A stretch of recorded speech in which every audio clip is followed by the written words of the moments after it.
Bellampalli municipal chairperson శ్వేత, vice chairman Sudarshan పై అవిశ్వాస తీర్మానం వీగిపోయింది. మంచిర్యాలలోని బెల్లంపల్లి పురపాలక సంఘ కార్యాలయంలో ఆర్డీఓ ఆధ్వర్యంలో మున్సిపల్ చైర్పర్సన్, వైస్ చైర్మన్ పై అవిశ్వాస తీర్మాన సమావేశం నిర్వహించారు. ఈ సందర్భంగా ఆర్డీఓ హరికృష్ణ మాట్లాడారు. అవిశ్వాస సమావేశంలో మున్సిపాలిటీ కోరం సభ్యులు 22 మంది హాజరు కాకపోవడంతో అవిశ్వాసం వీగిపోయిందని తెలిపారు.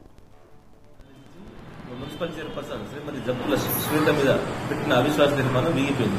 దానికి కావాల్సిన ముఖ్య వీగిపోవడం కారణం మొత్తం కౌన్సిల్ సభ్యులు 33 మంది కాగా మొత్తం 34 మంది, అందులో ఒకరు చనిపోగా 33 మంది ఉన్నారు. 33 మందిలో 2/3 అంటే 22 మంది హాజరు కావాలి. కోరం ఉంటేనే సమావేశం నిర్వహించడం జరుగుతుంది.